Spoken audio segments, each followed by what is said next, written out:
할렐루야. 오늘 나를 읽는 말씀 성경 통독 오늘 10번 가운데 이제 마지막 9번이 되었습니다. 마지막이 아니고 이제 한 번 더 남았죠.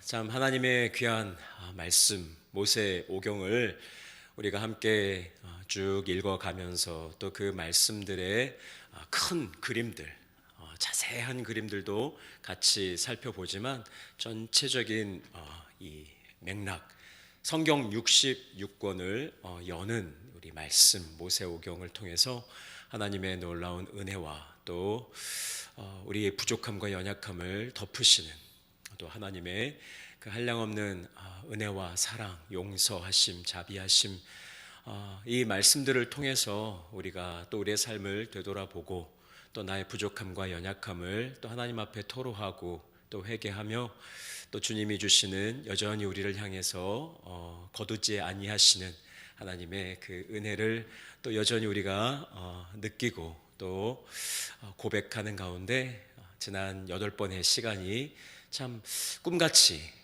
지났습니다. 저도 말씀을 준비하고 또 읽고 그러는 가운데 얼마나 많은 은혜를 주셨는지 모릅니다. 우리 성도들도 같은 은혜를 누리신 줄로 믿습니다. 이제 오늘 이제 마지막 신명기의 말씀을 함께 앞부분 이제 신명기가 34장까지 있는데 전반 17장까지의 말씀을 이 한 주 동안에 읽고 또 하나님 주시는 은혜를 함께 나누기를 원합니다. 늘 우리가 여러분 기억하시죠? 성경 통독을 할 때 말씀을 읽기 전에는 늘 우리의 연약함과 부족함을 하나님께 아뢰고 또 성령님의 도우심과 또 지혜를 간구하며 기도함으로 우리가 통독을 해야겠습니다. 뿐만 아니라 이해가 되지 않는 부분이 있다. 당연한 일입니다. 우리가 전능하신 하나님을 이해할 수는 없습니다. 늘 겸손하게 하나님 내게 이해될 수 있도록 은혜 주세요. 혹 지금 이해가 되지 않더라도 당황하지 마시고 꼭 표시해 두시고 내가 이때 언제 이 말씀을 읽었는데 이해가 되지 않았으나 또 이후에 다시 그 말씀을 읽을 때 하나님이 또 깨닫게 하시는 은혜가 있게 될 줄로 믿습니다.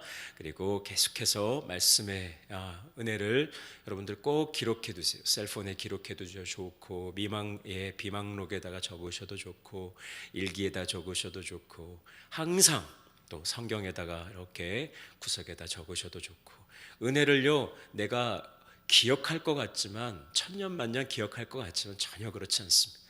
5분만 지나도 잊어버려요. 여러분 꼭 기록해 두시고 또 어려울 때 그 말씀의 은혜의 노트를 펴셔서 그래 이렇게 하나님께서 나를 도우셨지 우리가 그것을 통하여 또 다시 힘을 얻는 것입니다. 할렐루야. 에베네셀의 돌들을 하나님은 세우라는 잊지 말고 오늘 신명기 있다가도 말씀드립니다. 잊지 말라라는 것이죠. 계속해서 우리는 하나님의 은혜를 기록하고 또 기억하는 우리 성도들 되시길 바랍니다. 오늘도 주실 은혜를 우리가 기대하고 또 성령님의 지혜를 간구하며 함께 기도하도록 하겠습니다.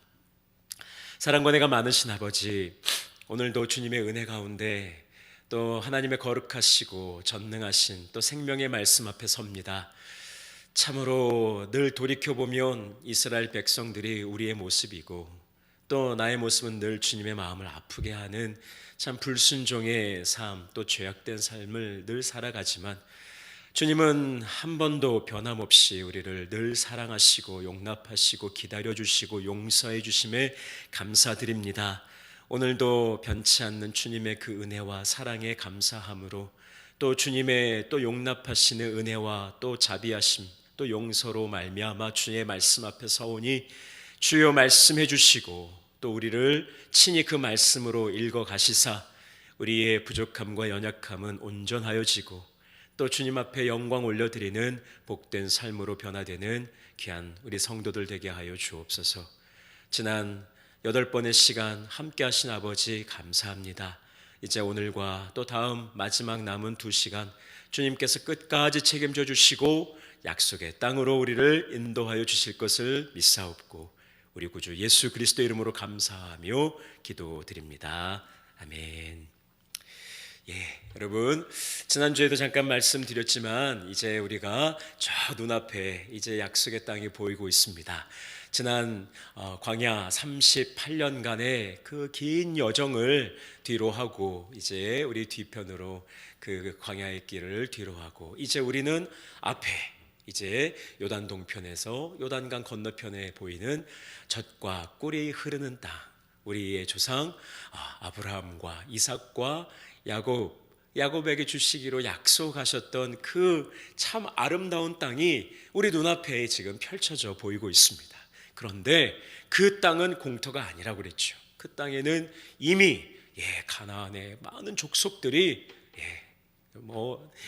기골이 창대한 안악자손과 같은 그런 가나안 족속들이 벌써 다 소문을 들었잖아요. 이스라엘 백성들이 출애굽을 하고 광야에서 많은 민족들, 이방 민족들과 싸워서 이기고 하나님께서 그들을 지키시고 보호하신다, 이런 소문이 지금 파닥하게 퍼져서 그들이 지금 견고한 성읍을 세우고 진을 치고 지금 들어오기만 해라, 지금 그러고 지금 기다리고 있는, 겉으로는 참 평화롭고 희망차 보이고 이제 저곳만 가면 우리의 모든 어려움은 끝이 난다라는 이런 기쁨도 있는 동시에 그곳에 가서 싸워야 하고 정복해야 하고 물리쳐야 되는 그런 두려움과 또 긴장감이 감도는 이 책이 바로 신명기예요. 신명기. 여러분, 그냥 우리가 보면 따분해 보이고 뭔 얘긴가 그렇지만 여러분, 상상력을 총동원하여서 저와 여러분들이 지금 모압 동편, 지금 모압 평지에 있다, 요단 동편에 있다, 그리고 지금 저 건너편에 지금 소망과 또 위기와 여러 긴장과 기쁨과 막 이런 것이 막 섞여 있는 그런 상황이다라고 생각하면 아마 이 신명기가 좀 새롭게 다가오지 않겠나라는 생각이 듭니다. 슬라이드를 우리 함께 보도록 하겠습니다. 신명기의 시작이라고 하는 부분인데요, 제가 한번 읽어드리겠습니다. 이스라엘은 하나님의 은혜로 출애굽하여 이후 시내산에서 언약을 맺고 젖과 꿀이 흐르는 약속의 땅으로 향했습니다. 여러분, 그것이 바로 출애굽기죠. 빨간 네모 박스가 바로 애굽에서 저 시내산까지의 여정이 되겠습니다. 그러나 그리고 그 시내산에서 또 하나님이 주신 귀한 말씀, 언약, 십계명, 또 율법들을 받게 되지요. 그리고 젖과 꿀이 흐르는 땅으로 이제 출발하게 되면서 민수기가 시작이 되었습니다. 그러나 불신앙으로 인해 출애굽 1세대는 광야에서 모두 죽음을 맞이하게 되고, 하나님께서는 이제 다음 세대, 새로운 세대를 준비하여 약속의 땅 가나안에 들어가게 하셨습니다.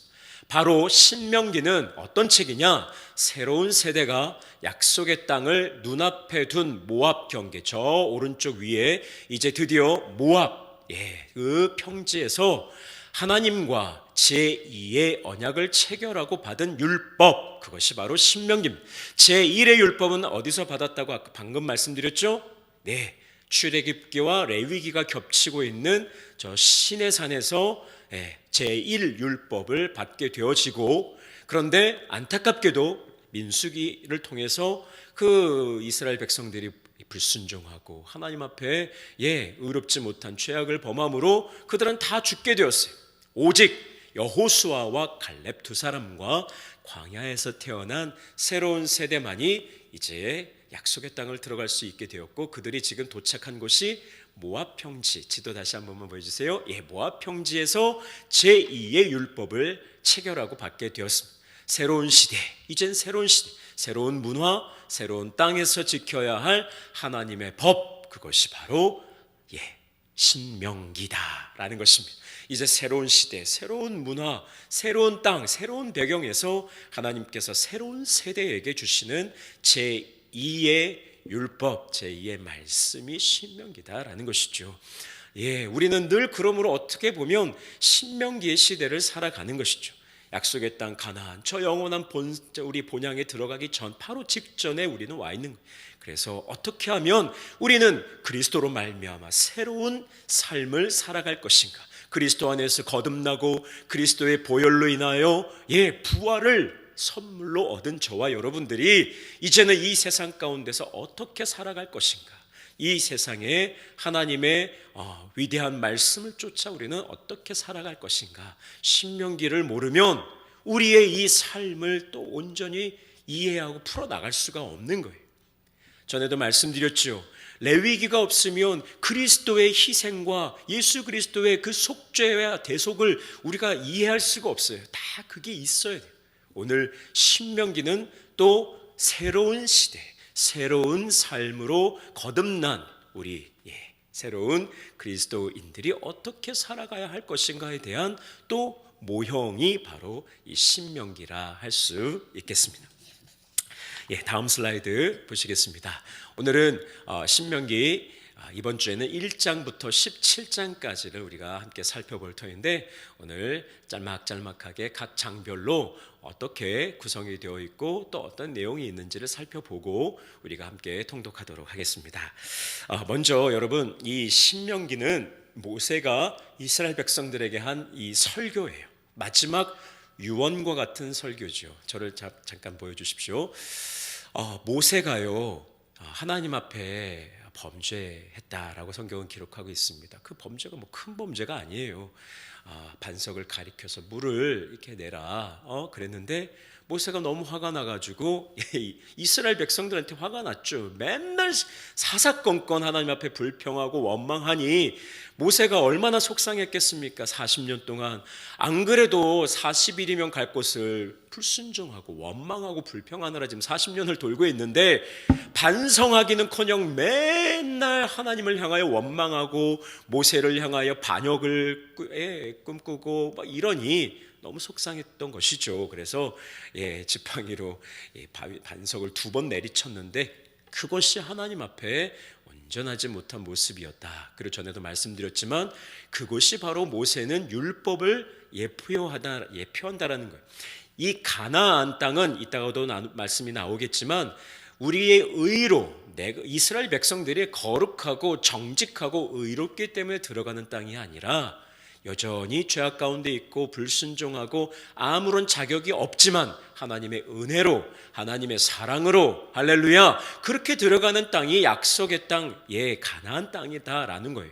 그런데 모세는 율법을 상징하기 때문에 그가 지난 40년 동안 하나님 말씀대로 정말 수고했지요, 애썼지요, 충성했지요. 그러나 한 번의 실수가 그로 하여금 약속의 땅에 들어갈 수 없게 만들었다라는 거예요. 율법이 그렇다라는 거예요. 우리가 율법이 뭐 1000가지가 있다, 10,000가지가 있다, 우리가 다 지켰다 할지라도 하나만 어기면 범죄자가 되는 것이죠. 여러분, 감옥에 들어간 사람이 죄를 막 10개, 20개 지은 나쁜 흉악범도 있지만 하나 잘못해서 들어가는 거예요, 다. 요즘 법이 얼마나 많습니까? 수천 수만 가지 법 중에 하나만 우리가 어겨도 이 죄인이 된다라는 것을 보여주는 것이죠. 오늘 모세는 그로 인하여 이 요단 동편까지는 왔는데 약속의 땅을 못 건너가는 것이죠. 그래서 그의 마음속에 사무치는 피맺힌 유언을 오늘 이스라엘 백성들을 향해, 새로운 세대의 이스라엘 백성들을 향해서 오늘 설교를 하시는데, 그 설교가 바로 신명기입니다. 그래서 오늘은 1장부터 17장까지 모세의 첫 번째 설교, 그 다음 뒷부분은 두 번째 설교의 중간 부분까지 되겠습니다. 그래서 오늘 이 내용을 잠깐 살펴보도록 할게요. 슬라이드 보여주시면 1장부터 4장 43절까지가 모세의 첫 번째 설교가 되겠습니다. 1장은 약속의 땅을 앞에 두고 듣는 말씀, 모세가 방금 제가 설명드렸던 그런 내용에 대해서 1장에 쭉 이 이스라엘 백성들을 향해 설교하는 것이죠. 가데스 바네아에서 너희들 불순종하며 이 12명의 정탐꾼을 보낸 곳이 가데스 바네아였죠. 가데스 바네아, 거기에서의 불순종을 기억하라는 것이죠. 그래서 오직 하나님의 말씀에 순종할 때에만 약속의 땅을 얻을 수 있고 그곳에 하나님 나라를 실현할 수가 있다라고 말씀하고 있습니다.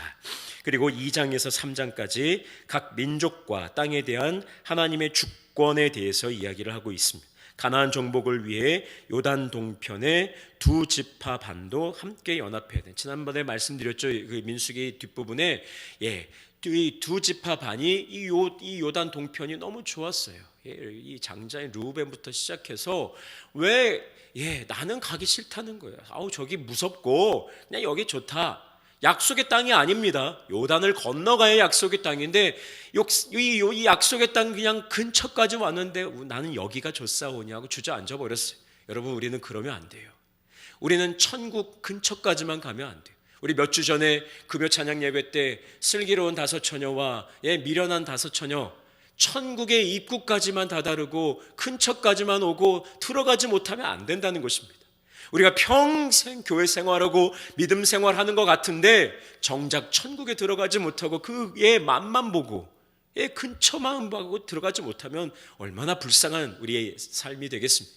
우리는 끝까지 아무리 어려운 일이 있어도 아무리 강대한 적군이 우리를 지금 대항하고 정말 치열한 영적인 전투가 우리 눈앞에 있다 할지라도 우리의 대장 되시는 예수님 의지하고 우리를 도우시는 성령님의 도우심을 의지하고 우리를 사랑하시는 성부 하나님의 그 계획과 섭리를 또 사랑을 우리가 믿고 우리는 나아가서 반드시 약속의 땅으로 들어가야 할 줄 믿습니다. 그런데 오늘 그 두 지파 반에게도 너희들은 살되 그러나 저 성전 거룩한 전쟁을 위하여 형제들이 나가서 피 흘리며 싸울 때 너희들 뒤에 있으면 안 된다. 같이 가서 싸워야 된다. 그 얘기를 오늘 말씀하고 있습니다. 그리고 4장에는 유일하신 여호와 하나님에 대해서 모세가 말씀하고 있습니다. 첫 번째 설교는 지난 광야의 삶을 회상하면서 너희들이 절대로 하나님 앞에 순종해야 된다. 그리고 나가서 싸워야 한다라는 이야기를 하고 있는 것입니다. 다음 슬라이드 보시면 4장 44절부터 17장까지는 모세의 두 번째 설교가 되겠습니다. 원래 모세의 두 번째 설교는 26장까지 이어지는데 오늘 우리가 이번 주에 읽어야 할 본문의 그 범위가 17장이기 때문에 모세의 두 번째 설교는 우리가 다음 주 마지막까지 알아보고 27장부터 이제 모세의 세 번째 설교가 이어지게 되어지는데 그건 다음 주에 살펴보도록 하겠습니다. 자, 그럼 이어서 모세의 두 번째 설교 함께 보도록 하겠습니다. 4장에서부터 5장까지는 영원한 언약과 십계명. 아까 말씀드렸죠. 다시 제2의 계명을 주신다 말씀드렸습니다. 6장 우리가 잘 아는 말씀이죠. 신명기 6장 뭐로 시작합니까? 들으라 이스라엘, 쉐마 이스라엘. 항상 하나님의 말씀은 우리가 듣는 것입니다. 우리가 하나님 앞에 나와 말하는 것이 아니고 내 생각을 말하는 것이 아니고 내 의견을 관철시키는 것이 아니라 우리는 늘 하나님 앞에 듣는 자라는 거예요. 새로운 시대에 우리가 그리스도로 말미암아 새롭게 살아가는 우리도 마찬가지죠. 우리가 항상 하나님의 말씀 앞에 겸손하게 무릎 꿇고 주여 말씀하소서 내가 듣겠나이다. 이것이 새로운 시대, 새로운 하나님의 말씀을 가지고 살아가는 새로운 성도들의 삶의 모습인 것이죠. 신명기의 가장 기본이 되는 가르침이 바로 쉐마입니다. 약속의 땅에서 누리는 복락은 하나님이 주시는 선물인 동시에 말씀에 순종하는 자에게만 주어지는 것이다. 이것을 가르쳐주고 있습니다. 7장에는 가나안에 이미 살고 있는 여러 족속들에 대해서 말씀해주고 계시고요. 8장입니다. 번영할 때 여호와를 기억하라. 저를 잘 보시기 바랍니다. 여러분 사람이요 잘 될 때 하나님을 잊어버리기가 쉽습니다. 그래서 오늘 이 8장에 있는 말씀도요. 슬라이드 잠깐 꺼주시고요. 하나님을 우리가 어렵고 힘들 때는 우리가 어찌 보면 더 하나님 앞에 의지하고 나와 기도할 때가 많이 있어요. 여러분 그런데 오히려 우리가 잘 될 때, 번성할 때, 성공할 때 그때 영적으로 우리가 잠드는 경우가 많이 있습니다. 그래서 안타깝게도 하나님께 큰 복을 받고 또 은혜를 받게 되어질 때에 그것이 자손에게 3대, 4대, 5대, 6대, 1000대, 만대까지 그게 내려가야 되는데 그렇지 못하다라는 것이죠. 우리 부모님이 정말 어려움 가운데 열심으로 하나님을 믿고 또 신앙생활하여서 하나님의 놀라운 축복을 받아 우리의 가정이 또 우리의 가문이 또 우리 교회가 아름답게 성장하다가 하나님이 주신 그 분복을 받아서 우리가 그것을 누리다가 보면 또 잊어버리는 것이죠. 내가 잘 돼서 내가 능력이 있어서 내가 그만한 자격이 있으니까 누리겠지라고 착각하는 거예요. 영적으로 잠들다 보면 또 어렵게 되는 거예요. 오늘 8장에서는 번영할 때 너희가 그 땅에 들어가서 이제 잘 되게 되어질 때에 잊지 말라라는 거예요. 누구를? 하나님을 잊지 말라는 것이죠. 누구를? 하나님. 또 무엇을? 하나님이 우리에게 선물로 이 모든 것을 주셨다라는 그 사실을 잊지 말아야 된다. 그러면서 뭐라고 말씀하고 있습니까? 광야 40년은 하나님을 원망하고 불순종했기 때문이다 라는 것이죠. 슬라이드 보여주세요. 그런데 신명기에서는 이스라엘의 믿음을 훈련하고 성장시키는 연단의 시간으로 평가하고 있다라는 것입니다. 이 신명기에서요, 이 고난에 관한 이 지난 38년간 광야에 대해서 조금 더 색다른 해석을 하나 주고 있는 게 무엇이냐? 그 이전까지는 광야 38년의 그 어려운 광야 생활은 불순종으로 말미암아 그렇게 된 것이었는데 라고 생각을 했습니다. 그런데 오늘 모세는 또 다른 하나의 의견을 제시하고 있습니다. 그것은 무엇이냐? 하나님께서 이스라엘을 믿음을 영적으로 훈련하기 위하여 그 광야 생활을 활용하셨다라는 거예요. 두 가지가 다 있는 겁니다. 무엇이 맞고 틀린 것이 아니라 오늘 그것을 가르쳐 주는 거예요. 너희가 잘 되었을 때 기억을 해야 되는데 그것은 무엇이냐?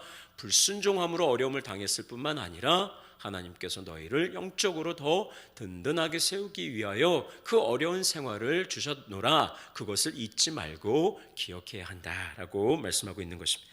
자, 이어서 9장에서 10장입니다. 목이 곧은 백성에 대한 하나님의 은혜. 아까도 말씀드렸죠. 이 땅은 자격이 있어서 너희가 저 가나안 백성들보다 뭐 정의롭고 의롭고 또 정직해서 들어가서 그 땅을 차지한 게 아니다라는 것을 절대로 잊지 말라라는 거예요. 너희들이 무슨 자격이 있어서 이것이 된 것이 아니다라는 거예요. 너희들도 목이 곧은 백성이고 얼마나 나를 불순종하고 하나님을 불순종하고 하나님께 교만하고 기억해보라는 거예요. 그런데 너희들도 아무 자격이 없지만 하나님께서 약속하셨기 때문에 아브라함과 이삭과 야곱에게 하신 그 약속을 지키시고자 하는 하나님의 신실하신 그 은혜와 사랑으로 너희가 들어가는 것이지 너희들 절대 착각하지 말라라는 이야기를 하고 계신 것입니다. 11장 기억하고 또 교훈을 얻어야 할 과거. 그래서 요 앞에 4장부터 11장까지는 출애굽기의 복습이다라고 생각하시면 되겠습니다. 이 모세의 두 번째 설교 중에 앞부분, 특별히 4장부터 11장까지는 출애굽기에 아주 중요했던 사건들에 대해서 모세가 회상하면서 오늘 그들에게 잊으면 안 된다라고 가르쳐주는 내용이 바로 이 내용이 되겠습니다. 계속해서 12장부터 17장까지의 내용도 살펴보도록 하겠습니다.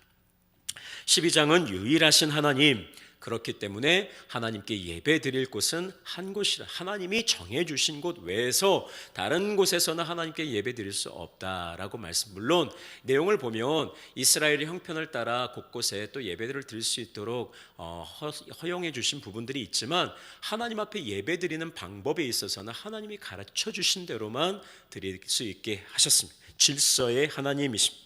이방 종교들처럼 무질서하게 하나님을 예배하지 않도록. 여러분, 다른 종교들은, 이방 종교들은요, 자기들 마음대로 하는 거예요. 자기들 좋은 대로 하는 거예요. 그래서 음란하게 아주 악한 죄를 저지르고 쾌락과 자신들의 즐거움을 누리기 위하여 신을 위해서 제사한다고 하지만 정작 자기들의 쾌락을 위한 경우가 많았어요. 그런데 오늘 하나님은 그렇지 않아요. 하나님께서 정해주신 곳에 정해주신 재물을 가지고 정해주신 방법대로, 할렐루야, 하나님은 질서의 하나님이에요. 무질서의 하나님이 아니시다라는 것입니다. 13장, 미혹하는 동족에 대해 단호하게 처벌하라는 거예요. 절대로 이렇게 어떤 뭐라고 그럴까요? 관용을 베풀지 말라는 것이죠. 어떤 경우입니까? 친한 친구나 혈육을 나눈 가족이라 할지라도 우상 숭배로 유혹하는 자는 절대로 관용을 베풀지 말고 처단하라는 거예요. 이 우상숭, 이 가나안 백성들이 그 우상으로 다 망한 거예요. 그 귀한 하나님의 땅을 다 우상숭배로 더럽힌. 근데 너희들도 들어가서 절대로 우상숭배하지 말라. 그런데 아무리 친한 친구, 친한 관계, 또 혈육을 나눈 가족이라 할지라도 우상 숭배를 유혹하는 사람은 반드시 처벌해야 된다라고 말씀하고 있습니다. 14장에는 거룩한 백성의 거룩한 생활 양식에 대해서도 말씀하고 있습니다. 하나님께 드리는 제사뿐만 아니라 의식주, 우리의 모든 생활이 다 거룩해야 된다라는 것이죠. 예를 들어서 장례가 나오고요, 음식에 뭔 먹으면 된다, 먹으면 안 된다, 하나님이 일일이 다 말씀해 주시는 거예요. 참 우리 하나님은 얼마나 디테일한 하나님인지 몰라요.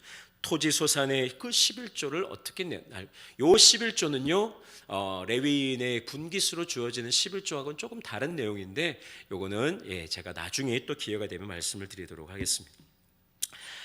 이어서 15장을 보게 되어지면 면제년과 첫 소산에 대한 규정이 나옵니다. 하나님께서 모든 것의 주인이심을 인정하는 것이죠. 내게 아니다라는 거예요. 7년이 되면 다 풀어주고 또 다 면제해 주는 것, 내 것이 아니기 때문에 그래요. 첫 것은 다 하나님의 것이라는 것이죠. 모든 것이 다 하나님의 것이라는 거예요. 여러분, 우리가 하나님 앞에 왜 헌금을 드립니까? 그게 내 것이 아니라는 것을 하나님 앞에 믿음으로 고백하는 것이 헌금이에요. 여러분, 그냥 내가 교회 나올 때 손이 부끄럽지 않도록 드리는, 혹 교회의 재정을 위해서, 또 혹 교역자들의 사례를 주기 위해서 내가 헌금을 한다, 그런 생각을 하시면 안 돼요. 헌금이라고 하는 것은 나의 모든 것이 다 하나님의 것입니다 라는 것을 하나님 앞에 고백하는 믿음의 행위가 헌금이에요. 그러니 헌금을 드리지 못한다, 헌금을 아깝게 여긴다, 그 사람은 당연히 마음속에 그것이 내 거라고 생각하기 때문에 그렇다는 것이죠. 그런 사람은 하나님께 큰 분복을, 하나님의 복락을 누릴 수가 없는 거예요. 우리의 모든 생명, 시간, 우리의 갇힌 것 하나하나가 다 하나님의 것일진데 우리가 하나님 앞에 드리는 것을 아까워하면 안 되겠습니다. 16장에 출애굽을 기억하며 즐기는 3대 절기에 대해서 다시 한번 말씀하고 있습니다. 유월절, 칠칠절, 오순절이라고 하죠. 미래 처음 익은 예물을 하나님께 올려드리는 칠칠절, 그리고 초막절. 초막절은 추수감사절이라고 생각하시면 됩니다. 모든 것들을 다 추수한 이후에 하나님 앞에 올려드리는 유월절, 칠칠절, 초막절, 이 세 가지 이스라엘의 제일 중요한 절. 이때는 이스라엘의 모든 남자들은 다 예루살렘에 올라와서 예배를 드려야 되는 그러한 때였습니다. 그리고 마지막 오늘 이번 주 우리 범위의 마지막 17장은 바른 예배에서 시작되는 정의에 대한 말씀을 하고 있습니다. 이스라엘에서의 정의란 곧 하나님, 여호와 하나님이시고 하나님 말씀이시다라는 거예요. 세상적인 정의가 아니에요. 세상에서의 옳고 그름이 아니에요. 이스라엘 백성들, 하나님의 백성의 정의는 바로 하나님이신 거예요. 하나님이 하라, 하지 마라, 그것이 정의인 거예요. 하나님이 옳다, 그르다, 그게 정의라는 것이죠. 그래서 이스라엘 백성들의 기준은 하나님이시다. 이게 신명기예요. 새로운 시대, 새로운 우리 그리스도로 말미암아 새로운 피조물로 살아가는 우리의 기준은 누구예요? 예수 그리스도신 거예요. 그리스도를 본받는 이미타치오 크리스티. 제가 누누이 말씀드리죠. imitation of Christ. 예수 그리스도를 본받는 것이죠. 항상 주님을 따르는 disciples, 제자의 삶이 바로 정의가 되겠다라는 것입니다. 신명기의 말씀을 이제 보게 되어지면 우상 숭배에 대해서 하나님이 아주 강력하게 말씀하시는 경우가 많이 오늘도 나오잖아요. 하나님만 예배하라. 우상 숭배를 할 경우는 단호하게 처벌해라. 계속해서 거룩한 백성으로 살아가야 된다. 우리 삶의 기준은 하나님이시다. 우상 숭배를 금지하는 것 같습니다. 그런데 틀린 말은 아니지만 우리가 이 신명기를 통해서 하나님이 우상을 숭배하지 말라라고 할 때 이 말씀은 그저 소극적으로 그냥 이방의 신을 섬기지 않는 것으로 만족하는 그런 차원이 아니라 도리어 이 세상에는 우상으로 관용해요. 오늘날도 얼마나 많은 우상들이 있습니다. 비단 다른 종교뿐만 아니라 여러분, 오늘날 가장 무서운 우리의 신앙을 위협하는 우상이 뭐겠습니까? 물질이죠. 돈입니다. 명예입니다. 세상적인 그런 쾌락과 즐거움이죠. 눈에 보이지도 않고 또 오히려 우리를 억압하지도 않아요. 오히려 더 우리로 하여금 편안하게 만들고 즐겁게 만들고 우리에게 쾌락을 가져다 주는, 야, 하나님도 믿어. 그러나 얼마나 이 세상에 좋은 것도 많은데 그것도 다 누리렴 아주 달콤하게 우리를 유혹하는 이 세상적인 이 유혹의, 이 세상의 이 물질의 죄, 이런 것들 속에서 우리가 그냥 우상을 섬기지 않는 정도의 삶을 오늘 우리에게 가르쳐 주시는 것이 아니라, 그 죄악으로 관영한 세상, 그 우상으로 가득한 이 세상 가운데 하나님의 나라를 세우기 위한 그 첫 번째 스텝이 바로 신명기라는 거예요. 죄악이 관영한 그곳에 하나님의 나라, 하나님의 말씀으로 통치되고 하나님의 정의와 주권이 선포되어지는 하나님의 나라를 세우고자 하시는 그 첫 단계가 신명기라는 것입니다. 우리의 삶도 마찬가지입니다. 그저 소극적으로 죄를 짓지 않는 것에서 우리는 만족해서는 안 된다는 거예요. 우리는 세상으로 나아가서 빛과 소금의 사명을 감당하며 그곳에 하나님의 나라를 선포하고 하나님의 말씀을 전하고 생명을 전하고 하나님의 정의와 공의대로 우리가 살아가는 모습을 통하여 하나님이 영광을 받으시게 하는 것, 그것이 우리의 새로운 삶의 방향이고 또 목적이다. 그것을 가르쳐 주시는 책이 신명기라는 책이에요. 신명기라는 책은 소극적으로 조금 이렇게 사십시오를 가르쳐 주시는 책이 아니라 우리의 가슴이 웅장해지도록 만들어주는 책이에요. 우리가 이 세상 가운데 나의 힘으로는 도무지 저 세상을 감당할 수 없지요. 세상에 얼마나 힘이 있습니까? 얼마나 권세가 있습니까? 능력이 있습니까? 그러나 우리는 하나님과 함께 반드시 그곳에서 승리할 것이라는 거예요. 그것을 하나님의 나라로 바꾸어 나갈 거라는, 거기에 하나님의 영광의 깃발, 승리의 깃발 여호와 니시를 꼽을 것이다. 우리는 그것을 믿고 나아간다. 그것을 인정하는 책, 그것을 배우는 책이 신명기라는 것입니다. 그래서 여러분, 이 신명기를 이제 읽어 나가면서 여러분 우리의 가슴이 뜨거워져야 돼요. 그냥 뭐 하지 말라는 게 뭐 이렇게 많나? 뭐 이렇게 딱딱하나? 여러분 그렇게 생각하시면 안 돼요. 하나님의 말씀을 읽는 가운데 우리의 모든 삶의 자리를 박차고 요단 동편을 박차고 여기가 좋사오니 머물지 마시고 약속의 땅을 향하여 오늘도 치열한 영적인 전투를 통해 하나님의 영광을 우리가 나타낼 뿐만 아니라 우리에게 주신 놀라운 하나님의 복락을 마음껏 누리는 우리 성도들 되시기를 원하고 또 원합니다. 자, 이제 다음 슬라이드는 한 주간 동안 우리가 읽어야 될 신명기 1장부터 17장까지의 내용을 몇 장씩 읽으면 좋겠나 제가 최대한 좀 배려해서 여러분들께 이렇게 서제스트를 하는 거니까 여러분들의 형편에 따라서 여러분들의 또 분량에 따라서 읽어가시면 되겠습니다. 이제 우리 성경을 펴시고 신명기 1장, 이는 모세가 요단 저쪽 숲 맞은편 아라바 광야 곧 바란과 도벨과 라반과 하세롯과 디사합 사이에서 이스라엘 무리에게 선포한 말씀이니, 뭔 소린지 모르시겠죠? 제가 말씀드렸잖아요. 몰라도 돼요. 뭐 지명 드린데 뭐 어쩌겠어요. 그런데 어디에서요? 모압 평지라고 그랬잖아요. 요단 동편. 그럼 그냥 그렇게 알고 넘어가시면 되는 거예요. 그래서 여러분 하나님의 말씀을 읽으실 때 두려워하지 마시고 이거 뭔 소리인지 모르겠다 그렇게 낙심하지 마시고 그때마다 성령님 저에게 지혜 주세요. 그래도 또 모르겠다 그러면 빨리 또 강의를 또 돌려서 다시 한번 보시고, 그러면 이 말씀을 읽는 가운데 하나님의 큰 은혜가 임하게 될 줄로 믿습니다. 자, 이제 각자의 성경을 펴시고 이제 신명기 1장부터 3장까지 읽어가도록 하겠습니다.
할렐루야. 네, 오늘 말씀이 참 어떠셨습니까? 1장이 조금 길긴 했죠. 그래도 하나님의 참 그 은혜, 지난 광야 38년을 회고하면서 또 이제 우리가 영적인 또 전투를, 또 가나안 전투를 앞에 둔 이스라엘 백성들 새로운 세대, 참 어떻게 보면 두려움 가운데 있었을 것이고, 이제 그동안 그들을 인도했던 모세가 함께 가지 못한다고 하니 참 얼마나 두려웠겠어요. 그 가운데 이제 모세의 후계자로 세워진 여호수아는 얼마나 더 두렵고 또 그 책임이 막중하게 느껴졌겠어요. 그런 것들이 하나하나 느껴지셨는지 모르겠습니다. 오늘 이 말씀 가운데 하나님께서 이제 새로운 시대를 향하여 또 저와 여러분들도 걸어가야 될 텐데, 저에게 또 여러분 우리 모두에게 주시는 하나님의 귀한 말씀이셨는 줄로 믿습니다. 이제 한 주간 동안도 이제 17장까지 귀한 말씀을 이제 개별적으로 또 묵상하실 때에도 하나님께서 시간마다 은혜 주시고, 또 여러분 하나님 말씀을 읽는 가운데 내가 읽지만 또 나를 읽어가시는 하나님의 말씀을 통하여 더 큰 위로와 힘과 또 은혜를 받으시길 바라겠습니다. 자, 이제 함께 기도하심으로 오늘 모임 마무리하겠습니다. 사랑과 은혜가 많으신 아버지, 애굽에서 종살이할 수밖에 없던, 비참하게 죽을 수밖에 없던 이스라엘 백성들을 구원하셔서 젖과 꿀이 흐르는 땅, 또 아브라함과 이삭과 야곱에게 주시겠다 약속하셨던 그 땅으로 인도하시기 위하여 그들을 불러내시고, 그들에게 귀한 약속의 말씀과 또 율법과 또 주의 뜻을 주시고 깨닫게 하신 아버지, 그러나 늘 주님의 마음을 아프게 하고 불평하며 원망했던, 불순종했던 이스라엘 백성들을 끝까지 포기하지 않으시고 이제 약속의 땅 바로 눈앞에까지 인도하시고, 이제 그들에게 새로운 또 삶의 모습 속에서 함께 지켜나가야 할 새로운 언약을 또 주신 주님, 이제 우리도 그 언약의 말씀을 받고 그리스도와 함께 새롭게 주의 영광을 위하여 또 저 영원한 천국을 향하여 묵묵히 나아갈 수 있도록 은혜 베풀어 주옵소서. 그 앞에 참으로 치열한 영적인 전투가 있고 또 우리가 너무나도 힘겨운 삶을 살아가야 할지 모릅니다. 그러나 주님이 우리와 함께 하시기에 우리의 의가 아닌 주님의 또 은혜와 사랑으로 말미암아 우리가 들어감을 믿사오니, 주여 우리에게 힘 주시고 또 믿음 주시고 은혜 더하여 주옵소서. 이제 한 주간도 주님의 귀한 말씀 읽어 나아갈 때에 주님이 우리와 동행하시고 또 주님 주시는 참된 위로와 평강이 우리를 주장하는 귀한 한 주가 되길 원하오며, 우리 구주 예수 그리스도의 이름으로 감사하며 축복하며 기도 올리옵나이다. 아멘. 우리 성도 여러분, 오늘도 평안한 밤 되시고 하나님의 은혜가 충만한 복된 밤 되시기를 주의 이름으로 축복합니다.